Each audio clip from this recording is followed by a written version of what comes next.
नमस्कार दोस्तों, स्वागत है आपका सीपी स्मार्ट क्लासेस में। दोस्तों 69,000 शिक्षक भर्ती की अपडेट इस वीडियो में।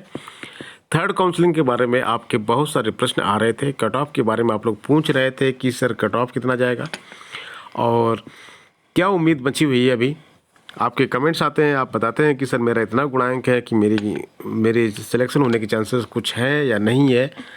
तो दोस्तों जैसा कि मैंने आपको थर्ड काउंसलिंग के लिए कट ऑफ में पहले ही बता चुका हूँ और उस वीडियो में मैंने जनरल कैटेगरी और ओबीसी कैटेगरी का कट ऑफ बताया था और इस पर आप लोगों में से बहुत सारे लोगों ने मुझे एससी विरोधी घोषित कर दिया। सोशल मीडिया में एससी विरोधी घोषित कर दिया। आपके इतने सारे कमेंट्स आ गए, आप एससी के दुश्मन हैं, आप जातीय भेदभाव करते हैं, आपने एससी कैटेगरी का कट ऑफ नहीं बताया, एससी कैटेगरी का कट ऑफ के आपको मालूम नहीं है, या फिर इस तरह के बहुत सारे कमेंट्स आए। वो कमेंट्स मैं आपको दिखाना नहीं चाहता हूँ, लेकिन मैं आपको इतना बता देना चाहता हूँ कि एससी कैटेगरी कट ऑफ मैंने क्यों नहीं बताया था, क्योंकि एससी कैटेगरी के बारे में अभी पूरी एनालिसिस नहीं हुई थी। और आपको मालूम है मैं बिना एनालिसिस के किसी भी तरह का कोई भी कट ऑफ आपको नहीं बताता हूँ। बहुत सारे लोग फ़ोन करके पूछते हैं, जो लोग फ़ोन करके पूछते हैं और जिन्होंने फ़ोन किया होगा आज तक, वो अगर वो वीडियो देख रहे हैं तो उनको ये भी मालूम होगा कि मैं बिल्कुल सही बोल रहा हूँ। फ़ोन करके पूछते हैं कि सर इसका कट ऑफ कितना जाने की उम्मीद है, तो मैं बोल देता हूँ उनको भाई इसकी एनालिसिस मैंने नहीं की है और बिना एनालिसिस की बेस पे मैं आपको कट ऑफ नहीं बता सकता।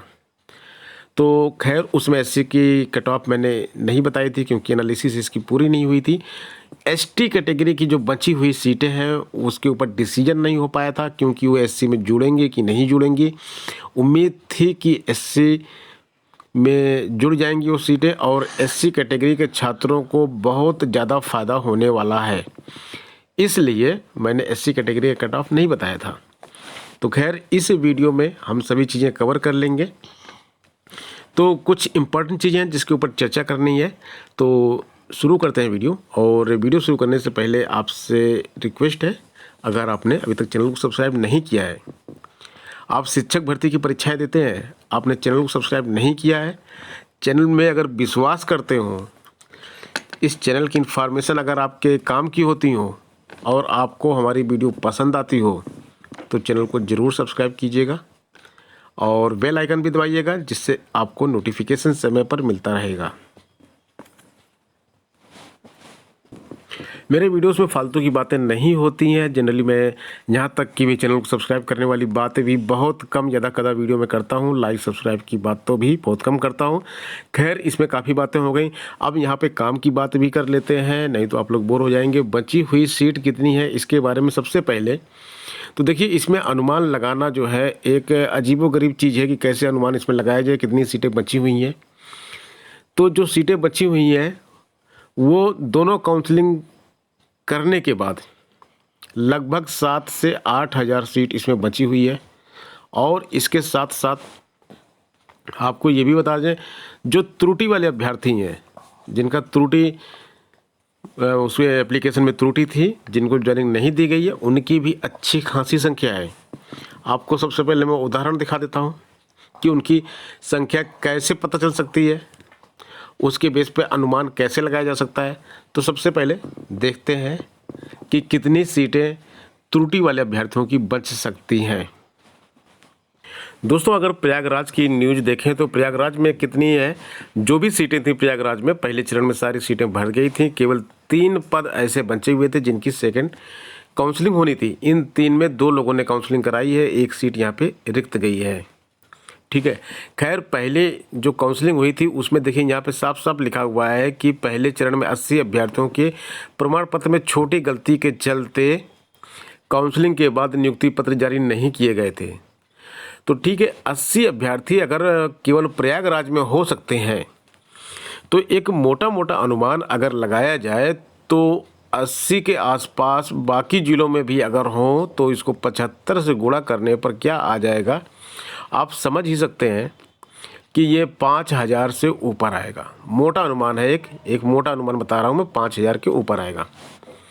ठीक है, लेकिन अगर 5,000 इसमें ना भी माने तो तब भी 4,000 कहीं गया नहीं है कि करीब 4,000 के आसपास ऐसे त्रुटि वाले अभ्यर्थी हैं। इसके साथ साथ अब मैं आपको एक चीज़ और बता कि LT ग्रेड में बहुत सारे अभ्यर्थी जो चयनित हो गए हैं, जिनकी ज्वाइनिंग नहीं हुई है, उसमें है हिंदी, SST और आर्ट। इन विषयों की ज्वाइनिंग अभी LT ग्रेड में नहीं हुई है। इसके चयनित बहुत सारे कैंडिडेट मेरे संपर्क में हैं और उनमें से कई छात्रों ने 69,000 शिक्षक भर्ती का ज्वाइनिंग पत्र ले लिया है, रिसीव कर लिया है। अब बताइए ये LT में जाएंगे या 69,000 में जाएंगे? जैसे ही LT का इनको ज्वाइनिंग लेटर मिलेगा ये तुरंत 69,000 छोड़ देंगे, ठीक है। और इसके साथ साथ अभी TGT PGT में आपको मालूम है कि वहाँ पे कई विषयों का रिजल्ट जारी नहीं हुआ है। आर्ट की बात करें, इंग्लिश की बात करें, जिनके परिणाम अभी जारी नहीं हुए हैं।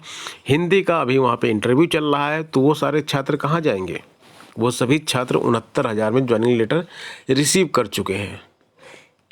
तो ऐसे छात्रों को भी अगर देखा जाए तो कम से कम 400 से 500 छात्र इस तरह के होंगे जो यहाँ पे LT ग्रेड छोड़ेंगे। LT ग्रेड मतलब ज्वाइन करेंगे, TGT PGT ज्वाइन करेंगे और 69,000 शिक्षक भर्ती में जो ज्वाइन कर चुके हैं उसको वो छोड़ेंगे। क्योंकि सरकार ने कहा था कि हम 69,000 शिक्षक भर्ती की जो 67,000 प्लस सीटें हैं वो सभी जिस पर छात्र चयनित हुए हैं वो सभी सीटें हम भरेंगे। तो इन सीटों को भरने के साथ साथ 69,000 की भर्ती को भी पूरा करेंगे, यानी कि वेटिंग लिस्ट से भी भर्ती होगी और वेटिंग लिस्ट से तब तक भर्ती की जाएगी जब तक ये सीटें पूरी भर नहीं जाती हैं। तो थर्ड काउंसलिंग होगी, 100% होगी।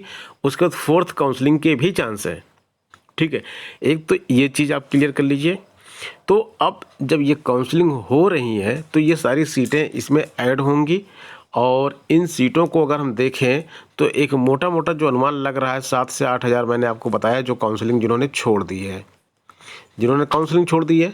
और एक मोटा अनुमान और आप लगा लीजिए कि 4,000 के आसपास अगर मानते हैं कि एक 4,000 की आप 2,000 ले लिए, चलिए छोड़िए 4,000 छोड़िए, यहाँ पे आप 2,000 ले लिए। 2,000 छात्र अगर त्रुटि वाले हैं सब मिला के तो 10,000 फिर भी ये हो जाते हैं, ठीक है। और प्लस 500 छात्र करीब ऐसे होंगे जो इस नौकरी को छोड़ेंगे भी, क्योंकि जो मजबूरी में ज्वाइन किए हैं। हालांकि उनको ज्वाइन नहीं करना चाहिए था, लेकिन अब उनको कौन समझाए, क्योंकि किसी भी बेरोजगार को समझाना बिल्कुल अलग बात हो जाती है। क्योंकि बेरोजगारी एक ऐसी चीज़ है उसमें दिमाग बिल्कुल काम नहीं करता, जो सामने आता है उसको आदमी ले लेना चाहता है। LT ग्रेड में सीट पक्की है, चयनित है, जिला आवंटन होना है, कॉलेज आवंटन होना है, सब कुछ हो चुका है, फिर भी 69,000 में ज्वाइनिंग लेटर ले रहे हैं छात्र। ये मानकर कि मान लीजिए सरकार अभी कोई एक छोटा सा आदेश निकाल देगी कि LT ग्रेड की भर्ती को वहाँ पे उन विषयों की रद्द की जाती है, तब ये क्या करेंगे? तब ये ज़िंदगी भर पछताएंगे कि काश मैंने 69,000 में ज्वाइनिंग कर ली होती। इसलिए यहाँ पे स्वार्थी बनकर ये एक बेरोजगार छात्र जो है इसको ज्वाइनिंग लेटर रिसीव कर लिए। 400-500 के आसपास छात्र इस तरह के हैं। तो अगर सब जोड़ जाड़ दिया जाए फिर भी आपके पास 11,000 की सीटें आपके पास खाली आ रही हैं। मैंने इस कट ऑफ में इस केवल 11,000 के ऊपर कट ऑफ बनाया है, हालांकि सीटें और बढ़ने की उम्मीद है। मेरा अनुमान है कि कम से कम 14,000 सीटें खाली जाएंगी। 14,000 सीटों पर थर्ड काउंसलिंग होगी। वेटिंग के छात्र 14,000 सीटों पर अपनी दावेदारी तय कर सकते हैं, ठीक है। अब ये 11,000 जो बताई मैंने, इसमें अभी मैंने ST की सीट नहीं जोड़ी है। ST की सीट जोड़ेंगे तो ऑटोमेटिक ये 13,000 हो जाती हैं, 14,000 हो जाती हैं और ये करीब 15,000 के आसपास पहुंच जाता है, ठीक है। 15,000 का एक मोटा मोटा फिगर लेके कट ऑफ बताते हैं। ST की सीट नहीं जोड़ेंगे तो 14,000 और 15,000 ST की सीट जोड़ने के बाद कट ऑफ। हालांकि ST की सीट का सीधा सीधा फ़ायदा केवल SC कैटेगरी को मिलेगा, बाकी कैटेगरी को नहीं मिलेगा। तो मैंने 14,000 का ही बेस रखा है और जो SC कैटेगरी कट ऑफ है वहाँ पे मैंने थोड़ा सा रिलैक्सेशन देके उनकी जो सीटें इसमें बढ़ी हैं 1133 सीटें, उनको मैंने तो जोड़कर उनका कट ऑफ बताया है। तो अब बात कर लेते हैं कट ऑफ की, मुद्दे पे आते हैं। ये सारी चीज़ें आपको समझानी ज़रूरी थी। आप लोग अक्सर पूछते हैं कि फैक्ट क्या है आपके कट ऑफ के, आप भगवान हो क्या? नहीं, हम भगवान नहीं है। हमने एनालिसिस की है, हमारा अनुमान इतना है। आपका अनुमान भी हो सकता है, हमारा अनुमान भी हो सकता है, सभी लोग अपना अनुमान लगा सकते हैं। अब हो सकता है किसका अनुमान सही निकले, क्योंकि कितने मेरिट जाएगी, कितना कट ऑफ जाएगा, ये तो जो परीक्षा लेता है उसको भी नहीं मालूम होता है। तो केवल अनुमान ही लगाया जा सकता है। तो खैर दोस्तों, देखते हैं कि किस किस कैटेगरी का कितना कितना कट ऑफ जाएगा। तो ये जो कट ऑफ आपके लिए है, एससी की बात करेंगे तो 15,000 पे, और बाकी का 14,020 मान के ये कट ऑफ निकाला गया है।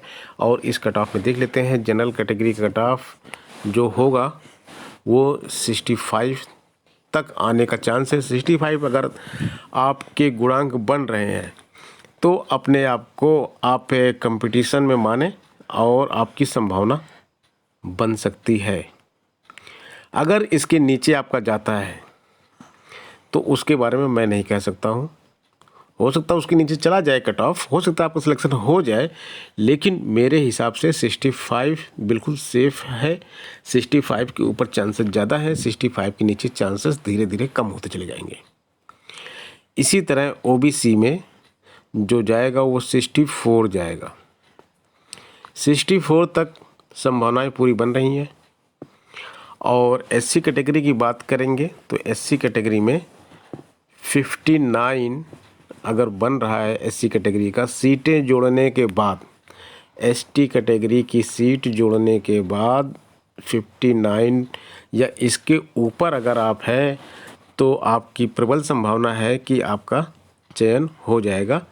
और इसके नीचे है तब भी आपकी संभावना है, 58.5 तक भी आपकी ठीक ठाक संभावना है, लेकिन मैं 59 को बिल्कुल सेफ़ मानता हूँ। इसके नीचे सेफ़ नहीं माना जा सकता। तो दोस्तों, ये थी आज की वीडियो। और ये कट ऑफ आपके हिसाब से कितना होना चाहिए आप कमेंट में कर सकते हैं। कमेंट हो सकता है कि आपका कट ऑफ सही निकले, हो सकता है कि आपकी एनालिसिस सही निकले, या हो सकता है कि मेरी एनालिसिस सही निकले।